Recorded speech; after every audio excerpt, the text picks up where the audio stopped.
Kamusta pong muli mga katambay? Nagbabalik pong muli ang inyong katambay para po magkomento pong muli sa inyo mga katambay. Si Katambay Manong po sa Tambayang Makabayan, komento po na inyong lingkod. Ito po, komentuhan po natin mga katambay itong nakaraang araw po. May balita po ang PTV4 mga katambay. Nagpalabas po sila ng pahayag tungkol po doon sa kumakalat daw po di umano. Nung nakaraan pa po ito na pinasabog po nila Kati Binag at Maharlika po yung video po na pinalabas po na humihit-hit o sumisinghot ng droga ang Pangulong Marcos mga katambay. Ito daw po ay fake, deep fake daw po to, sabi ng analyst mga katambay, ayon po sa balita ng PTV4. Pero sa kabila nun mga katambay, paano naman po kaya sasabihin ng Palasyo at ng Pangulong Marcos Jr. yung pinagsasabi naman po at pinararatang din ng mismo ni Kati Binag dito po sa nakaraang rally lang po ng Maisog mga katambay. Itong nakaraang Maisog lang po natin ay nagsalita po dito ang Miss Kati Binag mga katambay at marami po siyang pahayag dito po sa rally ng Maisog. Pakinggan po natin parehas mga katambay at komentuhan po natin. Umpisahan po natin itong sinasabing deepfake na video po na kumakalat po. Ito po, pakinggan po natin ang balita. Napatunayang peke ang kumalat na video ng isang lalaki na humihit-hit ng droga na sinasabing si Pangulong Ferdinand R. Marcos Jr. Ayon pa sa Deepfakes Analysis Unit mula sa India, manipulated ang nasabing video. Ang detalye sa ulat ni Kenneth Pasente. Peke at minanipula. Yan ang naging resulta ng pag-aaral ng mga eksperto sa kumalat na video ng isang lalaki na humihit-hit ng droga na ayon sa mga kritiko ay si Pangulong Ferdinand R. Marcos Jr. Sa pahayag ng Presidential Communications Office o PCO, sinabi raw ng Deepfakes Analysis Unit na bahagi ng Misinformation Combat Alliance sa India na manipulated ito para magmukhang ang Pangulo ang nasa video. Binirepika at sinigundahan din ng Verifiles ang resultang inilabas ng DAU. Batay sa detalyeng ibinahagi ng Verifiles na mula sa DAU, kahina-hinala raw ang video at pinaniniwala ang ginamitan ng tinatawag na face swap. Ayon sa PCO, patunay lamang ito na absuelto ang Pangulo mula sa hakbang ng ilang individual na siraan ang presidente. Hinimok naman ni PCO Acting Secretary ang publiko na maging mapanuri sa mga kumakalat na trending videos na may layuning manira ng pagkatao ng iba. Tiniyak din ang kalihim na patuloy na tututukan ng pamahalaan ng fake news kasabay ng pagbibigay ng direktiba sa ibang ahensya ng gobyerno na pag-igtingin pa ang kanilang kampanya laban sa misinformation at mapanirang digital at online posts. Matatandaang nauna ng pinabulaanan ng PNP at NBI ang naturang Polvoron video at binigyang diin na hindi akma ang facial images ng lalaki sa video sa facial features ng Pangulo. Kenneth. Yan po mga katambay. Para sa pambansang Yan po ang sabi ng balita po sa PTV4 po mga katambay. At pinabulaanan po yan. At gumamit pa po ng international sa India. Kasama po ang Verifiles mga katambay. At mismo po pati po ang gobyerno natin. Pinatunayan daw po talagang deepfake ang video. Kasama ang NBI. At siyempre po ang marami pang sangay ng gobyerno mga katambay. Pero sa kabila nun, pakinggan naman po natin itong mismong si Kati Binag ang talagang merong hawak po ng napakaraming USB mga katambay na talagang ebidensya po dito po sa Pangulong Marcos at sa kanyang pamilya at syempre po sa Voltes 5 mga katambay. Pakinggan po natin si Kati Binag, nagsalita po siya sa Maisog mga katambay. Para manalo kayo lahat, di ba?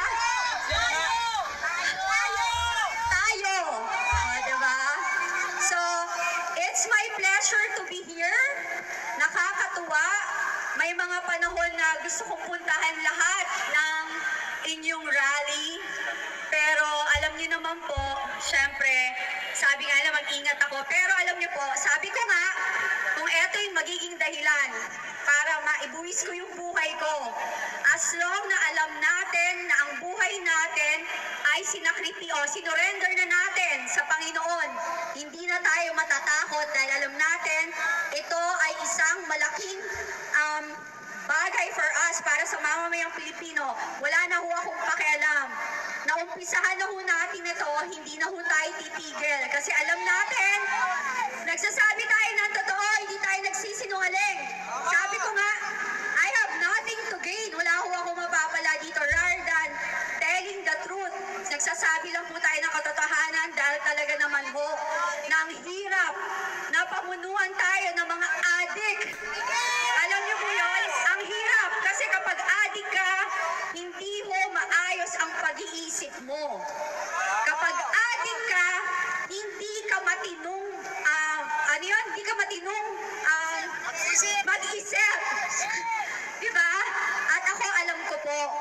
personal experience ko yan. Kasi ang kuya ko ay naging adik. Ang naging kasama ko, naging adik.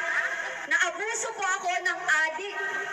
Okay lang, sabihin na natin kung normal, regular na tao, regular na, normal na tao na hindi ka nakaupo sa gobyerno, gusto mong mag-adik, bahala ka sa buhay mo.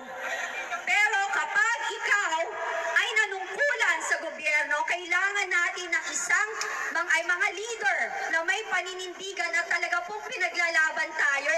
Hindi po tuwag at takot kasi wala na silang makukuhang pera. So wag mo kayong boboto ng mga politika na takot. Kasi takot sa presidente, takot sa Speaker of the House, kasi wala silang budget. Dapat sila nagsisilbi sa atin. Dapat sa atin sila takot kasi tayo naglagay sa kanila sa posisyon nila. Diba? Hindi eh. Dapat kaya tayo, wala tayong dapat katakutan. Kasi kayo ang naglagay sa posisyon nila. Ang sasarap nga ng buhay, ilan ho tayo? Ilan ang population natin? 120 million, right? 120 million. Isipin nyo, kung 120 million na tao, binigyan ng tag-iisang milyon. That's 120 billion. Sana kahit pa paano gumaan yung buhay nyo. Magkano ang flood control project? 500 billion. My God! Diba? So yung 500 billion na yon, kung binigyan kayo ng tag pa 5 million pesos, bawat isang Pilipino, 5 million pesos, yung 500 billion na yon, lahat kayo, gumaan na yung buhay nyo. Pero anong ginawa nila? Ninakaw. Until now, hindi pinapansin. Alam niyo mo bakit? Kasi never silang naghirap. Ang tao, kapag never naranasang maghirapan o maghirap, wala silang pakialam kasi hindi nila dinadaanan yung dinadaanan ng may hirap na Pilipino. Wala silang pakialam, kundi punuin yung pulsa nila, busugin yung mga tiyan nila. Tingnan nyo naman. Tingnan nyo naman yung ginagawa nila. Tingnan nyo naman yung mga nakaupo. Nakikita nyo how materialistic they are. Magkano lang ang sweldo ng congressman? Diba? 100 plus. Sabi na 200,000. Yung iba dyan, 4 million ang relo. Ang sasakyan, magkano? May naka-AMG pa. Alam mo ba magkano AMG? Diba? 15 million. Dumano ako dyan. Naka-AMG kami, McLaren, Porsche, Ferrari, lahat. Alam mo yun, ang sarap ng buhay. Ayan po mga tambay, talagang binuhos niya na po ang galit talaga ni Miss Cathy Binag sa Maisog Rally po mga katambay. Pati mga politiko, sinabi niya na po ang katotohanan mga katambay. Pati ang sinasabing pera na nawawala sa gobyerno ay sinabi na rin niya po mga katambay. Nagbigay po siya ng logic ang Miss Cathy Binag. Napakatapang po ng Miss Cathy Binag mga katambay. Lalo sa pahayag na mahirap daw po magkaroon ng presidente na bangag, adik mga katambay. Lalo daw kasi sa pag-iisip. Walang matinong pag-iisip. At syempre po, ano mangyayari sa bayan nga natin kung meron tayong presidente daw na adik? Ayon po ito kay Miss Cathy Binag, mga katambay. Pero sa kabila nun, ito pong binabalita po ng PTV4 ng government station na ang Pangulong Marcos daw, lahat daw po. Kasi ito po isang pangontra po din ito, itong balita na ito, di ba? Magpapalabas po sila ng balita, ang government station, na lahat po ng pinalalabas po ni Miss Cathy Binag at ni Maharlika. At syempre, kasama na rin po si Jonathan Morales, mga katambay. Ang mga pinalalabas po nila, syempre, pasisinungalingan po ng gobyerno yan. Komento ng inyong likod. Ano po ang gagawin? Ano po gagawin ng pasinungaling? Ganito po. Maglalabas po sila at gagamit po di umano ng international na magsusuri o magsasabing deepfake ang video na ginamit po mga katambay. Pero maniniwala po ba mga Pilipino kahit sinong pilato ang kunin mo na magsusuri dyan sa video mo na sinasabing fake at ginamit pa na peke, pinalitan dahil nasa technology na nga naman tayo, teknolohiya, pwede na magpalit ng kaanyuan o kasarian ang sa computer, di ba ba? Kaya pwedeng gawin nga naman yun. Yun naman ang dahilan po ng gobyerno na sinasabi po na gano'n ang ginawa dito sa video na ito. Pinalitan ng ibang muka yung mismo na may hawig daw sa sa Pangulong Marcos Jr. Ito po ay nangyari po ito matagal na, mga katambay. Itong paghihit-hit daw po itong video na ito. Ayon po ito kay Cathy Binag at kay Maharlika, mga katambay. Dahil yan po ay pumutok po sa social media yan. Pero never po yan na tinalakay ng mainstream media. Ito lang po. Pangalawang pagkakataon lang po ito, mga katambay, na nagkaroon po ng release ang mainstream media. Yung una po, nagkaroon po sila ng napakabilis na aksyon at pag-uusap diyan, di po ba? Ang PNP at ang DILG, di ba? At kasama pa sa ang Secretary Gibo ng Department of National Defense, di ba? Na talagang nagtulong-tulong po sila na pinasinungalingan ng video na kumalat nung una, di po ba? Napakarami po diyan na nagsama-sama, pati NBI, at sinabi po na peke, pati nga tenga, di ba? Sinuri daw nila ang tenga. Di ba? Natatandaan niyo po yon. Pero, nung lumabas na po si Cathy Binag at may hawak po na hindi bababa sa 100 o mahigit 100 na USB na nahandun po lahat ang kanyang mga ebidensya, bigla pong nanahimik. Nanahimik po ang DILG Secretary, ang Secretary ng National Defense na si Gibo, ang NBI, nanahimik po kay Miss Cathy Binag. Di ba? Hindi po ba kayo nagtataka? Nanahimik po sila sa mga pinasabog ni Miss Cathy Binag. Pero doon sa video na pinasisinungalingan po nila daw na deepfake, pero nakatutok po sila ron sa video. Pero mismo doon sa nagpakalat ng video na kay Miss Cathy Binag at kay Maharlika, ni hindi man lang po nila binibigyan ng aksyon, ni hindi man lang nila ito kinakasuhan, mga katamay. Samantalang napakatapang nilang magkaso, lalo po ang Senado, di ba? Ang institusyon ng Senado, pagka may mga ganyan po, napakatatapang po niyan. Talagang iimbestigahan kanyan. Kamukha ng ginagawa nila sa pamilya Duterte, di ba? Kay Roque, kay Kibuloy, at kay Bantag, at kay Tebes, at kay Guo, yung mayor ng Tarlac, Banban Tarlac po yata yun. Napakatatapang po ng gobyerno.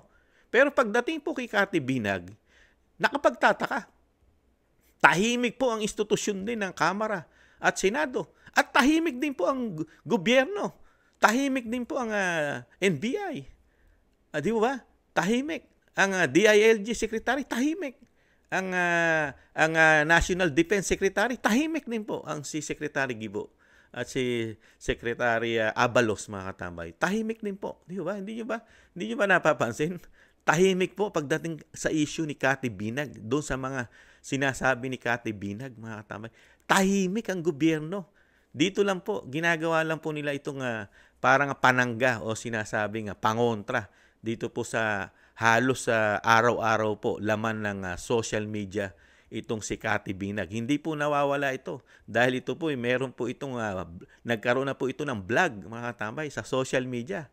At ito po tinatangkilik po ng mga Pilipino, lalo po ng mga OFW, mga katambay. At karamihan ng mga Pilipino na tumatangkilik sa social media, talagang bistadong-bistado po at kalat na po ang video at yung sinasabing mga hawak na ebidensya at lahat ng paratang ni Miss Cathy Binag, di po ba?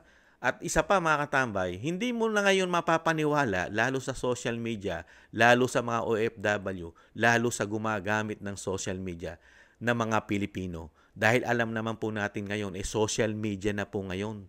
Wala na po halos tumatangkilik. Iilan-ilan na lang po ang tumatangkilik sa mainstream media. Halos lahat po ngayon, matanda, bata, kabataan, puro social media na po ang ginagamit po ng mundo, buong mundo, mga katambay. Tapos paniniwalain mo lang sa mga release ng di umano dito sa mga government station, mainstream media, na sasabihin mo lang, gumamit kami ng India. Sa India, sinuri yan. Sa India, mga katambay, sinuri daw yung video. Pero hindi mo naman sinuri yung presidente. Dapat sinuri mo rin yung presidente na para masabi na talagang paniniwalaan ng Pilipino, fake yung video, kung yung presidente ay magpapadrag test. Hindi yung katulad na sinasabing, may nagsasabi kasi, nagpa-drug test na ang Pangulo ng Pilipinas nung kampanyahan 2022. Nagpa-drug test na yan. Di ba? Kaya hindi na dapat i-drug test yan. hindi nga po doon naniniwala ang mga Pilipino. Yung sa drug test ng halalan nung kumakampanya. Dahil po yun ay hindi naman po lahat ng klase ng drugs ay kinuha po roon. At hindi rin po naniniwala ang mga Pilipino. Baka yun ay napalitan. Di po ba? Dahil ihi po yun. Ihi. Sa ihi. Pwede pong ihi ng katulong yun. Ihi ng driver. Ihi ng bodyguard. O ihi ng sino man. Ihi ng barkada. Ihi ng kaibigan. Di ba? Ang sinasabi po ngayon ng mga Pilipino at ng sambayanang Pilipino at siyempre po mga OFW, isama na po natin. Ang sinasabi, suriin muli ang presidente na yung talagang sa lahat ng klase ng droga. Lahat ng klase, hindi lang ihi ka susuriin. Susuriin ka sa buhok. Sa ihi, sama na, sa dugo. Sa lahat ng klase ng test sa droga. Yan po ngayon ang hiling at request ng mga Pilipino. Di po ba? At yung sinasabi nga na mahigit 100 milyon na tayo, mga katambay. At dito lang tayo dadali ng gobyerno sa mainstream media, sa PTV4, mga katambay. At magre-release na sasamahan ng mga eksperto. Tapos maniniwala na tayo na hindi gumagamit at hindi drug user ang Pangulo ng bansa. Takot na takot po magpa-drug test ulit. Di po ba? Bakit ka natatakot magpa-drug test doon sa hinihiling ng taong bayan? Di po ba? Kung wala kang itinatago, bakit ka takot na takot?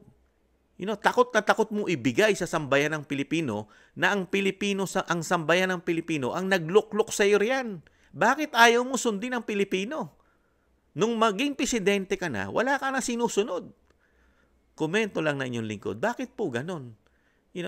Dapat, kung merong Pilipino at nagkakaroon ng question sa kalusugan mo, sa pagkatao mo, dapat ipakita mo sa Pilipino na nagkakamali yung nag-aakusa sa iyo.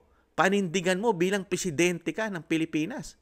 Di ba? Karapatan mo yon sa mga Pilipino dahil yung Pilipino ang pinagsisilbihan mo. Pilipino ang boss mo. Pilipino ang nagpapasweldo sa iyo. Di po ba mga katambay? Yun po ang tama Di ba?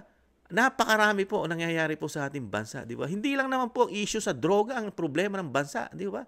Mismo ang ating Vice President, laging sinasabi, ang problema ng bansa. Di ba? Kaya nga lang, mismong sinasabi ni Cathy Binag, paano nga mangyayari matututukan ng pamahalaan ang problema ng bansa? Kung ang problema nga mismo ang Pangulo daw drug addict daw ang Pangulo, ayon kay Miss Cathy Binag, di ba? Kaya nga daw nakakawindang-windang ang ating bansa. At meron pa nga siyang mahaba yung kanyang talumpati sa Maisog, mga katambay. Pinutol lang po natin. Mahaba po 'yun.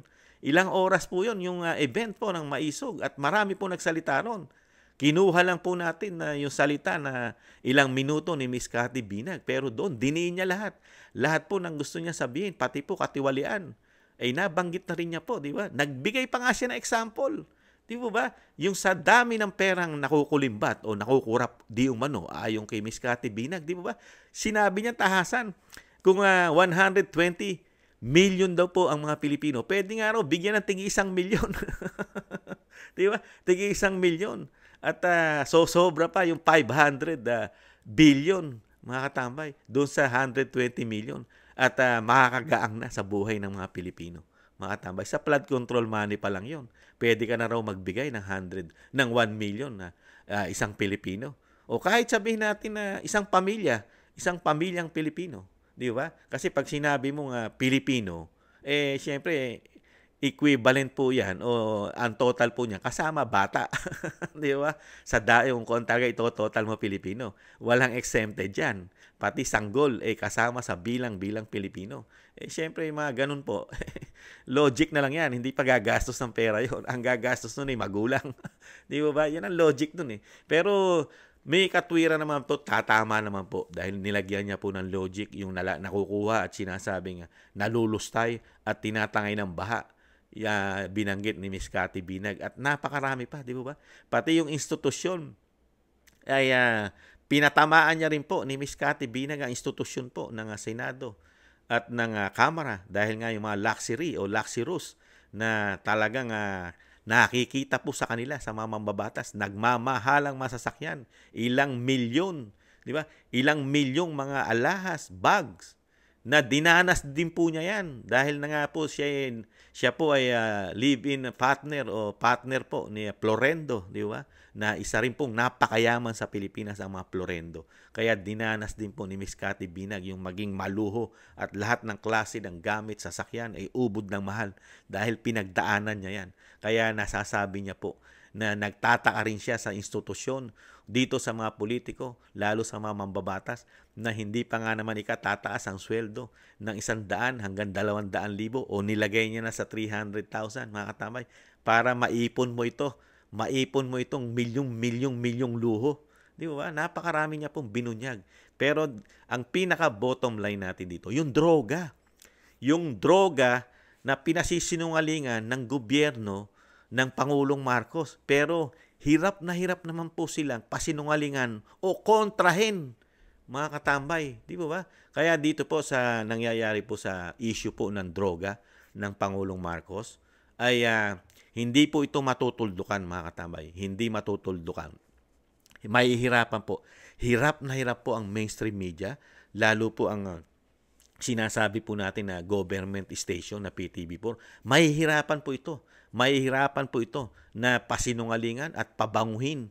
Mahihirapan po silang pabanguhin ang Pangulong Marcos sa issue ng droga. Bakit po? Bakit ko po nasabi? Dahil nga po, maliit na porsyento na lang po ang nanonood sa mainstream media. Di po ba? Para dyan mo pabanguhin at dyan mo linisin ang Pangulo ng bansa. Dyan sa mga issue na yan sa mainstream media. Ang tao, napakalaki ng porsyento, ilang porsyento na hindi na bababa sa 80% ang nanonood ng mga Pilipino at gumagawa po ng sarili niyang komento at paninindigan at yung nakikita sa gobyerno sa social media. Di po ba? Mahirap mo ng pasinungalingan yan. Lalo sa social media. Di po ba? Mas maraming tumatangkilik sa social media. Buong mundo. Lalo ang mga Pilipino, mga kababayan natin, mga OFW, mas tinatangkilik niya ng social media. Kaya dito po, sa sinasabi nga po ni Miss Cathy Binag, mas paniniwalaan ng mga Pilipino si Cathy Binag. Dahil nga, takot ang gobyerno kay Miss Cathy Binag. Wala po silang ginagawang aksyon. Ilang buwan na po. Di po ba? At yung mga sinasabi rin natin na mga senador na kaalyado ng dating Pangulong Duterte, di po ba? Yan na nga lang po, nahandyan na si Miss Cathy Binag. Kaya lang, wala po silang mga yagballs. Wala po silang mga yagballs. Yung mga kaalyado po ni dating Pangulong Duterte na mga senador, wala pong mga yagballs. Nahandyan na po yun. Pero sila po na ngayon naiipit Iniipit po sila ngayon. Sila po tinatamnan ng mga issue. Pero wala po silang ginagawa kay Miss Cathy Binag. Nahandyan na yun. Naghihintay na lang sa kanila. Pero ibang usapin po yun Nasama lang po natin, mga katambay. Kaya wala rin po nagkakaroon kasi ng yagballs. Kaya ako lang din po nabanggit yun. Wala po ni isang senador o isa man lang congressman na nagpupusige na talagang itapik, pag-usapan ng issue ni Cathy Binag, ni Jonathan Morales, sa issue po ng droga ng pamilya ng ating Pangulo at ng kanyang grupo na barkada ng Voltes 5. Wala pong ni isa. Walang nagkakaroon ng yagballs tapang na congressman at senador, mga katabay. Ni isa. Meron mang isang nagtangka. Hindi man lang po nagtagal. Antimano po, butata. Butata na po agad, mga katambay. Yung nangyari po investigasyon ni Senator Bato. Hindi po nagtagal yun, mga katambay. Kaya nga po, nakakalungkot lang po. Pero sa kabila po na ito, na wala pong tumatayo o tagang tumitindig ng mga politiko, mananatili po, ipaglalaban po yan ni Miss Cathy Binag at ni Sir Jonathan Morales at syempre po ni Maharlika, mga katambay. Hindi po lulubay sa social media yan. Hanggang hindi po napapatunayan at hindi po ginagawa ng Pangulong Marcos yung gusto ng taong bayan na magpa-drug test na po kayong muli. Tapusin nyo na po sa lalong mabilis. Kaya nga lang, ang sinasabi nga ni Kamanong, kung meron kang lihim, tinatago ng napakatagal na panahon na iyon ang tinatago? At paano mo naman yan? Paano mo naman ibibigay sa Pilipino yan? Kung yan totoo di umano. Kung yan totoo sa pagkatao mo, mahihirapan ka talaga. Kahit putulan ka ng leeg, kahit bigtihin ka, di ba? Kahit bariling ka sa luneta, baka hindi mo gagawin yan. Kasi nangyayari na po sa realidad yan Realidad po, real talk. Meron po bang umamin na addict? Di ba? Kung kayo po yung nagdodroga, napakarami na po natin na nakita po niyan, mga kababayan natin. Never silang umamin na sila'y addict. Never. Walang umaamin na siya'y nagdodroga. Di ba? Mapapaamin mo lang siya kung siya'y pipilitin mo magpa-drug test o magpa-rehab. Yan po ang real talk. Yan po ang lakaran ng gumagamit po ng droga sa ating bansa at sa buong mundo. Never mo silang mapaamin na sila'y addict o drug user. Di po ba mga katambay? Mapapatunayan mo lang yung mga gumagamit kung pipilitin mo o puwersahan mo na ipadadrug test ito o ipasusuri, mga katambay, o iparerehab. Di ba? Ganyan po ang issue niyan na napakatagal na po natin nakita yan magmula nung mauso ang droga, di ba, sa mundo, mga katambay. Kayo po, ano po masasabi niyo, mga katambay, dito sa issue o dito sa pagtatanggol o sinasabing paglihis ng issue at pinasisinungalingan yung mga pinakalat po ni Miss Cathy Binag, ni Jonathan Morales at ni Maharlika ng government na station ng Channel 4 at dito naman po sa mismong tahasang hindi po tumitigil, kakabunyag at talagang lagi na lang sinasabi po sa mga social media at dito po sa Maisog Rally na talagang madiing sinasabi na ang presidente ng Pilipinas ay addict, drug user, mga katambay. Ayon na mismo ito kay Miss Cathy Binag.